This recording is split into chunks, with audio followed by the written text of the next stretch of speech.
Assalamualaikum para pejuang dapur dimanapun berada, selalu sehat ya. Nah, tayangan kali ini saya akan share bagaimana saya membuat lapis legit gandrung. Hanya dengan menonton tayangan dengan durasi 13 menit ini jauh lebih hemat biayanya dibandingkan teman-teman mengambil kursus membuat lapis legit. Tapi sebelumnya bantu like, subscribe dan juga tinggalkan komentar ya. Hanya di YouTube channel Emy Resna saja.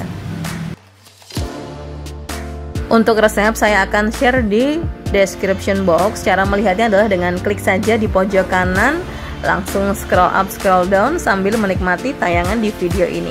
So, jangan di skip ya, tonton sampai habis.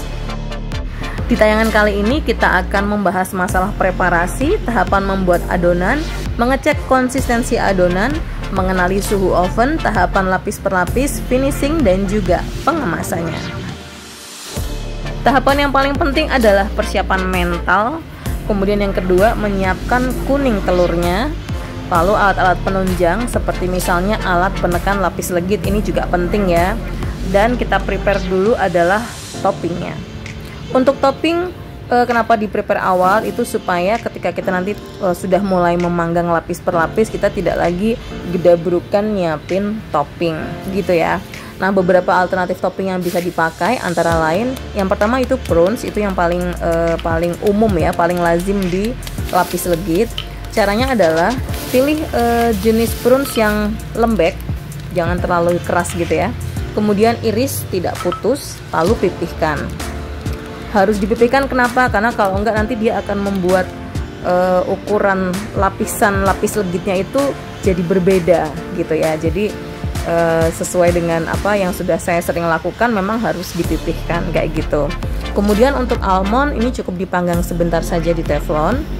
Terus ada juga pineapple jam, atau kalau pakai selai nanas ini perlu dipanggang dulu pakai silpat gitu ya, 10 menitan pakai suhu 180 derajat. Lalu pipihkan dikasih alas, kalau udah dingin ya kasih alas plastik gitu, dipipihkan supaya nanti bisa dipasang sebagai topping. Kalau untuk keju simple banget, tinggal diiris tipis aja pakai pisau bergerigi agar kelihatan teksturnya bagus. Jika ingin pakai topping coklat, tinggal menambahkan coklat powder dengan sebagian adonan ya. Oke, kita sekarang lanjut ke persiapan pembuatan adonan. Jadi yang pertama adalah kita mixer dulu si kuning telur yang tadi banyak itu sampai dengan mengembang gitu ya. Nah, ini saya nggak pakai hand mixer, jadi pokoknya kurang lebih itu dia nanti akan berubah warna menjadi agak pucat gitu ya kalau udah mengembang. Itu kira-kira butuh bisa 30 menit. Kalau pakai hand mixer 30 menitan ya kurang lebih. Pokoknya penandanya dia soft peak gitulah. Kelihatan sih dari warnanya juga berubah. Nanti akan jadi seperti ini warnanya. Terus kalau teksturnya tuh kental gitu ya, kental berjejak gitulah istilahnya. Jadi pokoknya tahapannya pastikan sampai warnanya seperti ini, karena kalau enggak biasanya akan mudah misah dengan adonan lainnya gitu. Untuk mentega dan bahan-bahan lain itu kita mixer terpisah, tapi kemudian digabung dengan yang adonan kuning telur tadi ya, sehingga didapatkan konsistensi adonan seperti ini. Jadi dia kental, untuk menteganya tidak mudah terpisah gitu ya. Jadi soalnya memanggang lapis legit itu kan butuh waktu. Kalau dia tidak settle adonannya, nanti kita riskan di prosesnya gitu ya. Nah, kalau sudah, ini saya takar pakai sendok sayur. Kalau mau ditimbang juga boleh, tapi kalau saya udah pakai perkiraan ini sudah cocok lah gitu ya. Satu loyang itu saya pakai yang ukuran 26 cm, itu jadi 3 mini slice, 3 pack. Jadi saya pakai adonannya adalah 3 sendok sayur seperti ini. Kalau sudah diratakan aja. Nah, jangan lupa ketika kita sudah mulai memanggang ini, posisi oven sudah panas ya. Jadi setting suhunya 190 atas bawah, dan itu usahakan memang sudah kita lakukan dari awal tadi lah gitu ya. Jadi sehingga ketika adonan sudah siap, kita tinggal masuk oven itu posisi suhunya sudah stabil gitu ya teman-teman. Nah, kalau sudah diratakan begini, tinggal kita oven aja. Oh ya, jangan lupa untuk adonan ditutup seperti ini ya teman-teman, supaya menghindarkan kalau ada hal-hal yang tidak diinginkan, gitu ceritanya. Oke, yang ini suhunya pemanggangan pertama adalah 190 derajat atas bawah selama kurang lebih 10 menit. Nah, biasanya kadang ada muncul gelembung gitu ya, itu nanti bisa teman-teman tusuk dengan tusuk gigi. Nah, di sini kita sudah mulai melakukan penekanan dengan si alat penekan lapis legit gitu ya. Tujuannya sebenarnya supaya didapatkan kontur yang rata di lapisan-lapisan lapis legitnya, seperti itu. Penanda lain kalau misalnya ketika teman-teman menekan lapis legit ini terus masih ada kulit yang keikut, nah itu artinya belum matang banget, belum matang sempurna. Itu caranya tinggal masukin lagi aja sebentar ke oven, mungkin hanya butuh 1-2 menit saja gitu ya. Pokoknya ini termasuk salah satu penanda yang kita bisa jadikan semacam parameter kayak gitu. Nah, di tahap kedua, di lapisan kedua, itu kita sudah mulai bermain di api atas. Jadi yang api bawahnya langsung diturunkan ke 0 aja. Mungkin nanti dia akan bergeser pelan-pelan gitu ya kalau yang di bawah.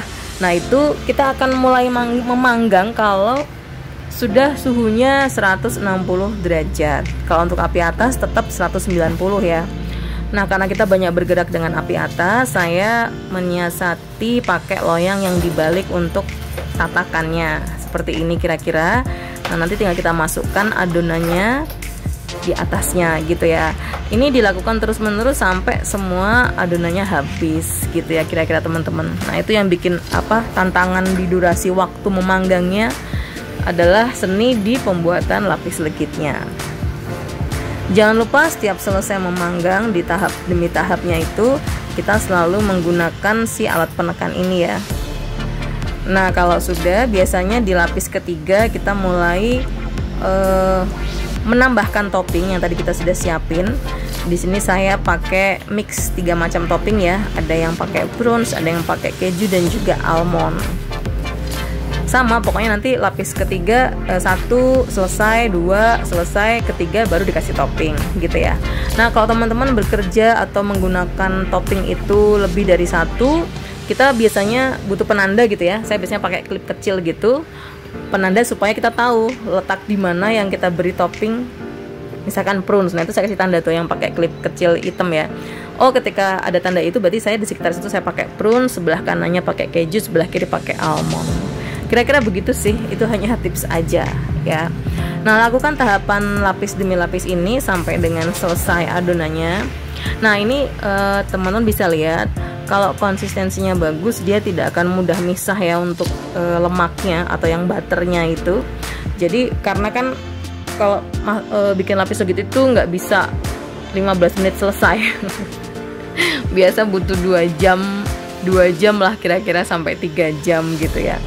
Nah, ini lakukan terus tahapan demi tahapannya sampai adonannya habis. Pokoknya jangan bosan untuk menggunakan alat bantu yang penekan lapis legit tadi ya. Karena itu bener-bener kayak jadi apa sih, semacam ya petunjuk bahwa oh ini lapisannya sudah kematangannya udah sesuai apa belum gitu. Kalau belum ya udah masukin sebentar, tambah waktu sekitar 1-2 menit. Sekali lagi, paling penting adalah di dalam baking itu adalah mengenali oven dan grade suhunya. Kadang kan ada yang dengan suhu segini ternyata sudah cepat panas atau bagaimana. Nah, itu yang tahu adalah teman-teman sendiri gitu ya. Kemudian tambahan, kalau misalnya ada yang pesan itu dia request untuk yang diabetes gitu ya, diabetisi, nah itu sebaiknya tidak pakai prunes karena prunes itu gulanya tinggi, dan juga jangan pakai selai nanas ya.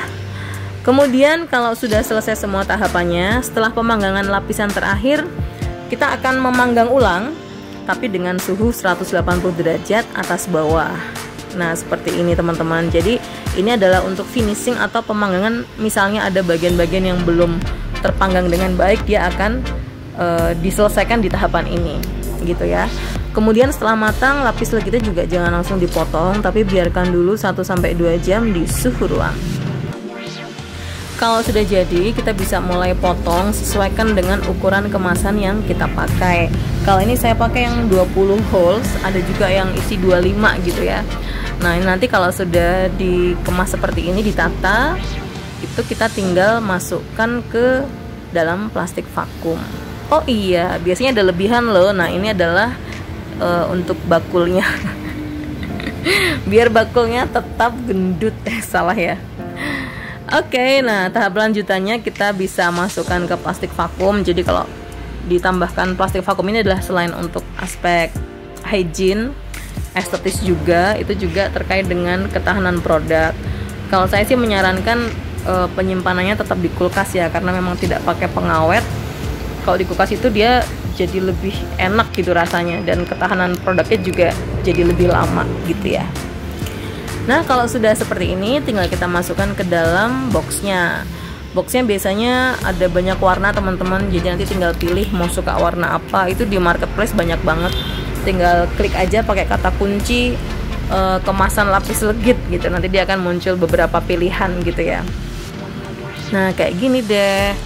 Saya tetap menyertakan pisau karena untuk mengambil lapis legitnya itu lebih mudah pakai pisau, meskipun sudah kita potong kotak-kotak kayak gini.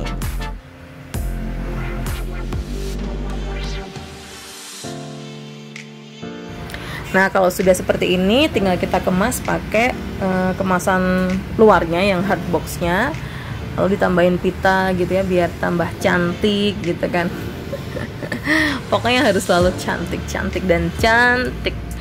Nah kemudian kalau untuk 1 kali batch itu biasanya saya bisa bikin langsung 9 pack lapis legit yang ukuran mini slice ini ya.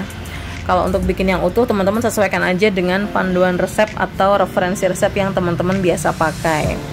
Nah ini adalah beberapa alternatif pengemasannya. Yang utuh bisa dikemas pakai hard box yang besar, yang mini slice bisa ditambahkan paper bag supaya lebih cantik. Ini contoh yang utuh ya. Dan ini kemasannya. Kalau yang utuh biasanya saya tambahkan wrap plastik gitu kan. Nih kemasannya bagus ya. Nah jangan lupa kalau untuk iklan teman-teman bisa menambahkan edukasi informasi dengan tampilan seperti ini. Jadi akan membuat orang lebih tertarik gitu ya, untuk pengen nyoba, pengen beli produk yang teman-teman buat. Gitu deh ceritanya.